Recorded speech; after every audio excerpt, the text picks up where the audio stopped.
You know the vibes. Welcome back to another episode of the Hoop Genius podcast brought to you by NBA 2K25. It's myself, Mo Mutsi, and back off the injury report. Mr. Christopher Thomas is back with us today. You know, he had a DNP in the last episode because he lost his voice. CT, can you say what's up to the people? You got the voice today? Hey, what's up, everybody? I'm There you sounding go. like Tone Loc tonight. Oh, you sound like the Cookie Monster tonight. That's what you sound like. It's a It's prime all Doc good. Rivers, Dikembe Mutombo, Tom Thibodeau mashup. That's what we got going on here. There you go. No, no, no. Well, we had a very interesting game six this evening. The Houston Rockets and the Golden State Warriors in Golden State. And remember, the Warriors were up 3 games to 1. Mm, mm. The series is now Okay, tied at right. 3 games apiece. Things can get real Mm, sticky real quick in the playoffs because the Houston Rockets have figured something out here. You know, Jalen Green, once again, 3 of 11, 12 points. I think we can stop hoping for the Jalen Green game. Like, now, if we get to game seven and he lights it up, uh, fantastic, but we can't mm, factor that in, okay? Dylan mm. Brooks, 1 of 5, only 3 points. But here's what happened. Steady Freddie. Lights out shooting continued. Fred VanVleet, 6 of 9 from downtown on his way to 29 points, 8 assists, and 8 rebounds. Reminding me of those 2019 playoff runs. That's what it's Mm, reminding me of. You remember when he had his kid in 2019? He got this burst. I'm like, mm. has Fred had a secret child that no one knows about somewhere? Because how else has he suddenly just flipped a switch like this in the playoffs? That's what he does, baby. This Meets is the what he moment. does. But let me run you through the game. You know, just for actually no before that, before we even get into that, we got Mm. to salute Coach Greg Popovich, who Oh, today announced he will no longer be coaching the San Antonio Spurs. A true legend, a true great of the game of basketball. Pop has been coaching NBA basketball as long as I can remember. I don't know what a world is like without Pop coaching basketball. He's had a dynastic run, if that's the right word, a dynastic run, where mm, from the David Robinson and Tim Duncan teams all the way to the Tim Duncan, Ginobili and Parker, then the evolution of Kawhi Leonard, and then you mm. were thinking, all right, he's going to build another one now with Wemby, and then they just had Castle win Rookie of the Year. But it's time for him to move on. It's They time. promoted the interim coach. But just shout out to Coach Pop. CT, have you got any stories for the people or favorite Coach Pop moment that you have? Tell you, my best interaction with him was Basketball Without Borders in Serbia. I went with my main man, Gary Harris, and Pop was one of the staff there, U.S. staff. Uh, so got to spend a little bit of time with them, but it almost for everybody on the NBA side, it they seemed like hey, leave him alone, don't bother Coach Pop. Uh, you know, keep occupied with what you're doing here. So I took the chance to talk to him. Uh, he was really approachable. We had a brief but a really good conversation, and just the guy that I talked to was the guy that you hear about, was the guy he loves him some life. He's not all about basketball. He's about a lot of good things And in and the CT, I world. know you're a big wine guy, and I know Coach Pop is a huge wine guy. Yeah. So You cracked a few bottles. the funny part that evening, everybody was out to dinner, and I got to enjoy wine with Coach Pop, like so That's many legendary. few others have. But it was a good time. So props to him. Props to Pops. One great thing about Pop as well, whenever you go for dinner with Coach Popovich, he will leave an extraordinary tab for the waiting staff, for the waitresses and the waiters. The tabs that he leave, the tabs, the tip, yeah, the tip, not the tab. The tip that he leaves for those staff is like the guy's so generous. So I just wanted to say that at the start of the show, obviously a great Let me basketball say guy. this. Let me say this real quick because I just remember it as I look at my luggage bag right here. He and I on that trip lost our luggage upon arrival at the airport. That's the worst. That's the worst. Yeah. That is So there's a connection. There you go. There you go. Round the world with Coach Pop. But let's get back to Uh, this playoff series but because the man of the hour, the man of the moment is Mr. Steven Adams. The mm, big fella finished with 17 points.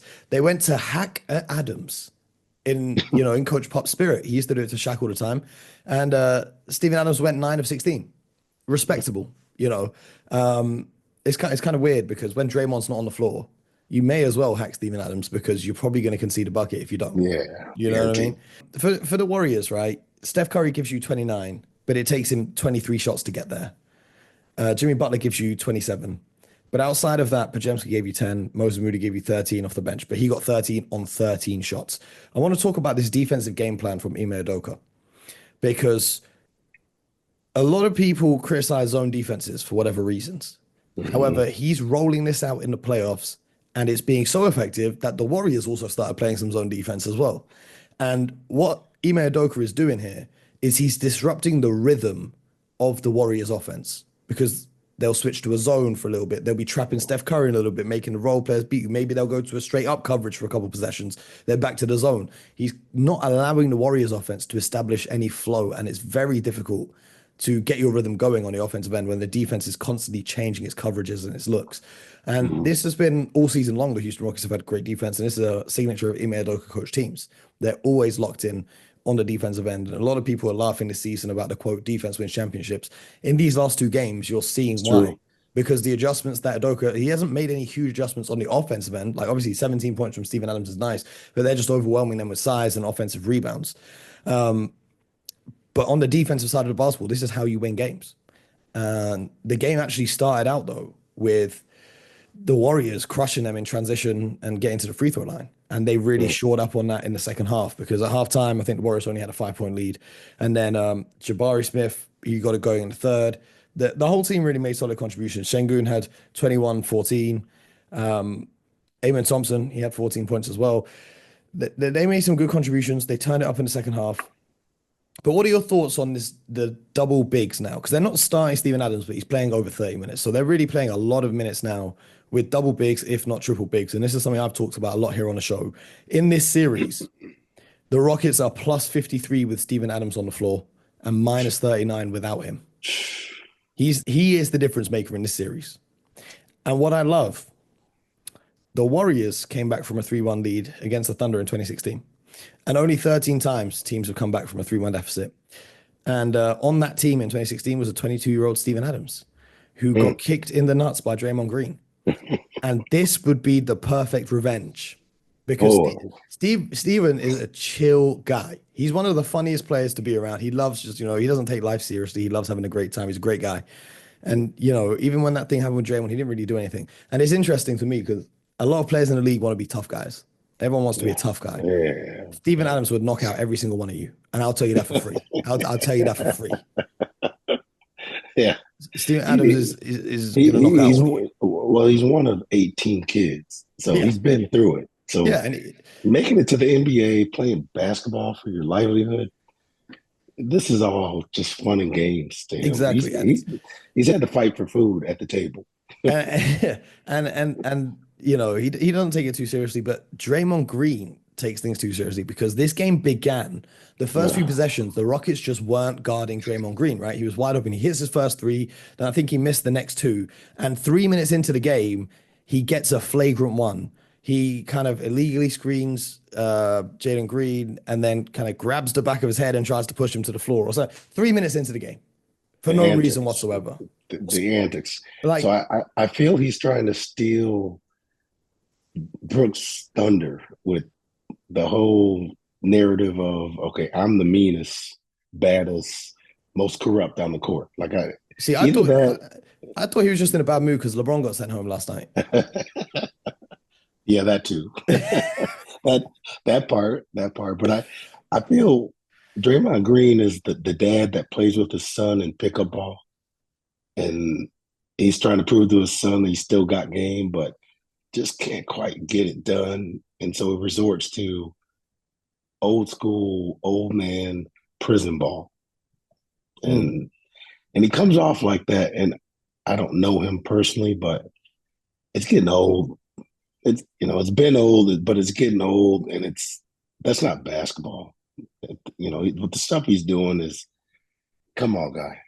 Like, if people were to retaliate against him, it'd be warranted at this point. And it's insane that he gets a flagrant and then he's screaming in the face of the referee, and the referee is not going to give him a technical for that. Just And it's taking like, it. It's like, come on, man. There's no other player in the league that could get away with something like that. It is absolutely ridiculous. Luca, Luca, No, no, no. After getting a flagrant for LeBron. doing what he did, Uh, Luke and LeBron would never do yeah. that. Do you get what I'm saying? Like they argue with referees, but they argue with referees because they think they've been fouled. Correct. Draymond Correct. Green will punch someone in the face and still argue with the referee and try and say it's not a foul. That's the difference. Yeah, he's different though. He's different and super good Oh, basketball player. amazing. He's a generational defender. He might be one of the Yes. greatest defenders of all time. And it's just a shame. I'm all for getting heated in the moment and physicality Mm, and whatnot. mm. But 3 minutes into the game, that's completely unnecessary because you're giving But the other team free throws, possession, and you're giving yourself a foul. Like, why are you doing that? It's not like things were getting heated. The game had just started. People were still finding their seats to sit down. and like I said, go green, go white. Love me some Sparty guys, but he's taking it to the Hollywood extreme of being the bad guy, the nemesis. Like I'm kicking my man in the back of the head the other night. Yeah, Tari Eason. Yep. And it was like, okay, most people saw that as, nah, he didn't mean it. It's Oh, like, come on, man. yeah. Come on, man. And Yeah. if you look back at that, there was a split second where he tried to kick Tari in the nuts, but then he refrained at the last second. Like, And I don't know what's going on yeah, with Draymond, man. I don't know. Like, his therapist needs to get fired and replaced because like I understand. No, but I understand when people get flagrants and technicals on purpose, right? Lots of times mm, coaches get themselves thrown out of the game to try and yes, energize their team, or yes. some players will pick up a really hard foul to try and, send a message to the other team. But this one, like and I've watched a lot of Draymond doing foolish things, right? And some of them I can kind of understand. But this one was just like, bro, what are you doing? Like, I'm still finding my remote to turn the volume up, and you're trying to drag this man to the floor by his head and give away a flagrant foul from early. And it's a shame And because I thought the Warriors were playing well. Like, Pajemski drawed like two charges. He drew two charges there in the first half of the first quarter, and the Warriors were in this. And it's like you had a chance to close out in Game 5. You mm, went down so big in the first half that you just rested. You rested your guys so you could come home and win Game 6. mm, And then your most experienced players doing foolishness. The Rockets double big zone absolutely stifled your offense. The only points you were really getting was transition and free throws. And then Steph kind of got going from three. He hit some crazy shots on a 11-0 run to make the game close. And then it was interesting because the Warriors went to a zone and the Houston offense started to struggle a little bit. And then they inserted Jabari, who could shoot the ball a little bit more. But do you want to know the funniest part of the game for me, CT? mm. Do you want to Can know? I can I guess? You can No, guess. no, You can no, guess. I don't know if no, you would have caught this because I'm on League Pass and you're on television, so you might have been on commercial break when this happened. But go ahead. no. Okay, tell me. I had a play in mind, but Oh no, go no, no, ahead, tell no. me. It was so they showed an interview with Steve Kerr at halftime, just before Yep, the third quarter starts, right? And he yep. goes, "We have to defend without fouling," right? 6 seconds into the start of the second half, I don't know why the camera goes from Steve Kerr to Fred VanVleet getting fouled on a 4-point play. 4 point play. Yep. And it's like you couldn't But script it that any better. but We've got to defend. that's the play that I was thinking of. Like, wow, that's how you start the second half. Like that's how the game's gonna go. You're gonna foul. Fred's been killing it from three, and you're gonna foul him to give him 4 point access. Like, come on now. That's a Steph Curry play. That's No, a, but it a was just like they were just not ready for the second half to begin. Like no, guaranteed, they just lost guaranteed. sight of him, and he just catches the ball, and it's like you're supposed to be the experienced team. You're supposed to be, you've got championship caliber players there. You've been the best defense in the NBA since you got Jimmy Butler or whatever the stat is. How are you making the mistakes that we're expecting the young team to make in this stage of the series? I think it's the greatest matchup of youth that are coming up and due, and they know it, and then old heads that they're trying to hang on to it. They're trying to hang on to it. Do you think the Warriors have this mentality of, oh, we're going to beat them when we want to beat them? So, like, they're just playing with their food. Some of that is the Rockets are undeniable when they don't always play the best of basketball offensively. they've been half court stressed all season. Defensively, they play strong. They make dumb fouls all season. They're starting to put it together in the right moments against the right team, like a team that they win this series, confidence on 1,000 because they've beaten Draymond the Great, Steph the Great, Jimmy Playoff the Great. Like that builds things in the locker room, especially of youth. And Fred's post game interview, it was with Scott Van Pelt. He's saying, I got to go in the locker room, crack heads, remind the young fellas, we haven't done anything yet. We just tied it up, meaning we've been down this series. Mhm. So, The Houston Rockets crushed them on the glass, crushed them in points in the paint, crushed them in second chance points. The Warriors getting way more fast break points. That was really the only good offense they could get against this kind of zone that Houston are running. Here's a question for you, though. Another game with 0 minutes for Jonathan Kuminga. Even when Steve Kerr empties the bench, Braxton Key, Geese Santos, Kevin Knox, Pat Spencer, Trace Jackson Davis, Jonathan Kuminga's not even getting the garbage time minutes now. Now, are the Warriors trying to tank Kuminga's value so that he resigns there in the summer when he's a restricted free agent?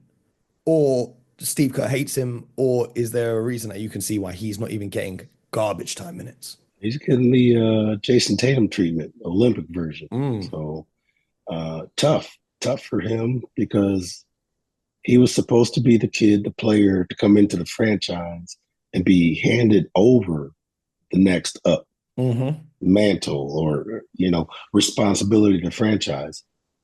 It hasn't come to fruition, and now it looks like it's being smothered to the extent of you got to wonder what's their plan for him. It's interesting. Do you think that he will be in the game in game seven? Because his athleticism, his energy could make a little difference for them. He's the exact player to play against this type of Rockets team with all that youth and athleticism and size. He's the match. hmm And for him not to be playing says a whole lot on the coaching staff.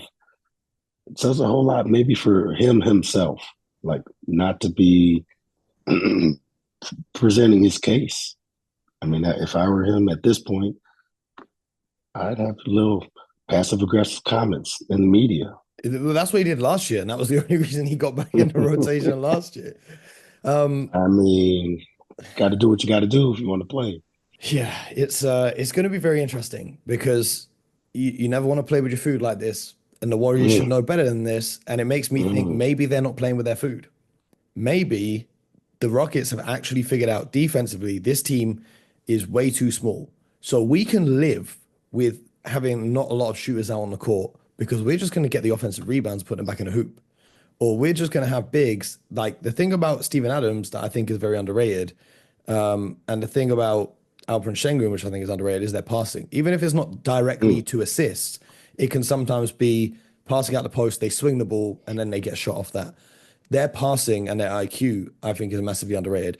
The Warriors have got to do something to counter their size. They've got Quinton Post, they've got Kevon Looney, they've got Trace Jackson Davis. They don't have enough.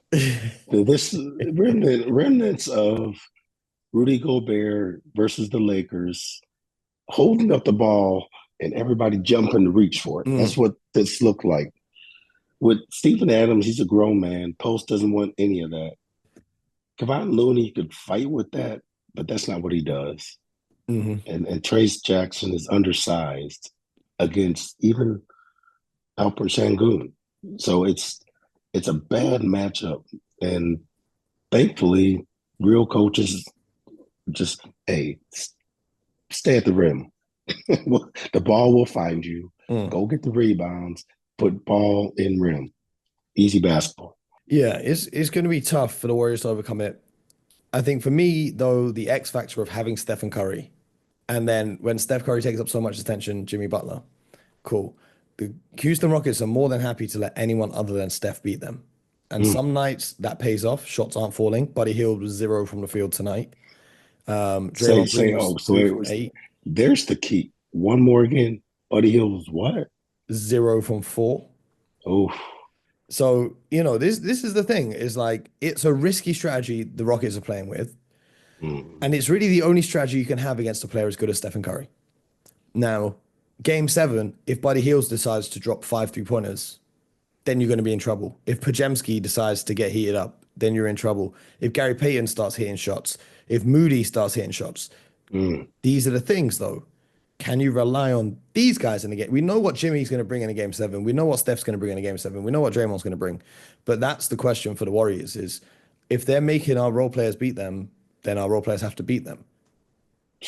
That has to be it because they're playing so aggressively on Steph. They're face guarding him. They're trapping him. They're not really, even though he still somehow manages to take 23 shots, he's not doing it. It's not what he's able to do against most other teams. yep, yep. I think it's more so on the Rockets and Jalen Green finally coming back to the series. He had a 38-point game, and then it's been a struggle bus On for him. offense, yeah. Um, so Fred VanVleet is going to do what he does. He's a winner. Even if he doesn't need to score like he's been scoring the last 3 games at this point, he's going to find a way to get great possessions, great looks, make plays, play some defense. He's real. Jalen Green has to step up in this game seven. Mm. Everybody else, for the most part, is doing what they need to do to make the Rockets, at least have a chance to win. And then, like tonight, they pulled away with ease. Of course, Golden State came back, made it look good, but it was not a contest in the second half. Looking Mm-mm. at the game, Mm-mm. Absolutely not. But what will be a contest, CT, is game seven tomorrow night between mm. the Clippers and the Nuggets. Mr. Armstrong is away at the moment, but he gave me a call. He wanted to let the people know he's rolling with the Clippers for game seven. Oh, okay. Before we get into our predictions, let's go through game plans for each team. If you're the Nuggets, if you're coach of the Nuggets, what are you telling them before this one? Because they made their move with Nick Batum. You got to figure something out. It's pretty simple for Denver is to stay on the positive side of the equation. Get in transition. Get Jokic the ball early and often so he can make everything happen. And then boy's got to hit shots. He finds you on a cross court pass in the corner, you got to hit that. He drives in, doubles down, drag, crab dribble, drag in the post, passes out. You got to hit that. Mhm. He finds you on a backdoor cut.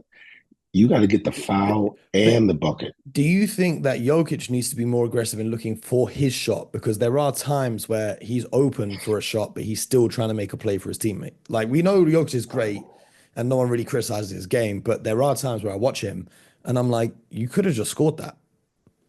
No, it's time for him to dominate his own matchup with Zubac, Hmm. and that's been a problem. And Zubac, it's well known. Zubac plays him the best of any of the league throughout the league, but it's time for Jokic to do what he does, triple double version, but also put He's it down, averaging put it to bed. 25, 12, and 11 for the series so far. No, so he's going to do that, but it's time for him to dominate, foul out Zubac. Yeah, this is what I'm saying. If I'm the coach of the Denver Nuggets, right? The first 10 plays, big man, get to the box, There go you at go. Zubac. There you go. We're just gonna do that until he's out of game. He's gonna pick up 2 early fouls. They're gonna have to bring in Batum or Ben Simmons. And guess what, big fella? It's game seven. We need you to win this for us. Get back to the block. Everyone clear out. Space the Yeah. floor. If they Yep. double, you're getting a wide open shot. I'm having just my shooters out there. Give him the ball. That's what I got to do because Zubac's impact on the boards as well is so Mm. understated. So if you're the Clippers though, what's your game plan here I would do clip all that, re-show all that of the third quarter the other night of game with six? pow, Hmm. going crazy with Kawhi just doing what he does, being just efficient, being a machine on both ends. Like it's not that he gets every steal, but the deflections, the the chucks he gets on ball side cuts, the in lane deny, like he shuts down parts of the floor. And he So has not ever spoken about his defense. No one ever talks about Norman Powell's defense. You know what I mean? Like, yeah, yeah, but they're tough when Norman Powell is activated in mm, that way. Offensively, he's been doing that at our level this season. Not like that though. Like he went crazy the other night. mm. Like that was incredible. Harden, he's the first half guy, tails off in the second half. He needs to have a full game. If he's not going to shoot it, score it, he needs to be playmaking. They don't really have a true point guard, so he's got to fill that True. role. He's got to do it. I'm So looking at Kawhi Leonard though. You're mm, healthy this year, my brother. I need at least 30 from Kawhi. I need at least 30 from Kawhi. he'll get there.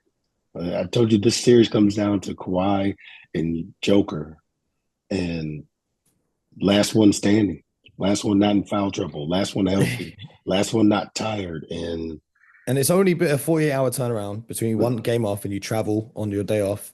So they've traveled up to the altitude of Denver. yes, yes. CT, the all important question is who's winning game seven? Nuggets. Nuggets. Let's go Nugs. Okay. 5280, baby. 5280. I'm going with the Clippers. There it is. Not for any real reason, just to make it more exciting when we do this tomorrow. I was talking to BJ about this earlier on the phone, and I said to him, for me, this game seven is a coin flip. I couldn't call it either is. way. It Like, is. It really is, though. It because really is. it's all about the unexpected contributions here. Like, you don't know, Christian Brown might hit 5 threes. You never know, Russell Westbrook might give you another 25-point game. Jamal Murray might turn into a superhero again. There's so many variables. I just don't know who's turning up. It's game seven. Bring your game, not your name. You know what I don't want to see, though? Because it's another game. We finally got another game seven of these Mm, whole playoffs mm, to this point. I don't want to see ball in between the legs, last mm. second. I don't want to see pass fumbled out of bounds Oh man, for we've a seen a game few of them. potential Malik game Beasley, winning. Gary Trent Jr. You should be I ashamed. I don't want it. That looks NCAA March Madness instead No, of that looks high school, NBA man. Like, play. You know what I'm saying? So I love for this game seven between Clippers Nuggets to go down to the last play, the last second, and make her miss a shot. yeah, No refs involved. yep, Let's just play basketball absolutely. instead of if he coulda, if he woulda. Mm. Yeah, like no if step, Malik no Beasley stepping caught out of that ball last bounds. night, or if Gary Trent Jr. caught that ball, like, come on, man. Mm. Um, it's going to be very interesting, and we're going to be here breaking it down. So, CT, I need to make sure you don't scream too loud at the TV when it gets to crunch time because I can't have you losing your voice again. No. The Clippers are trying to get revenge for that bubble game seven where the Nuggets took them out after being down Yes. 3-1. Yeah. They got to exercise those demons. The Nuggets, obviously, just 2 years removed now from a championship. They've got to prove that they fired their coach and it was the right decision. So interested to see the game plan that Coach Jokic comes up with in this one. Mm. Man, I just want to see who turns up. I want to see which version of Jamal Murray turns up. I want to see which version of Russell Westbrook turns up. I want to see which version of James Harden turns up, which version of Kawhi Leonard turns up, and then we're gonna play from there. But I tell either everybody, way, go hey, ahead, go ahead.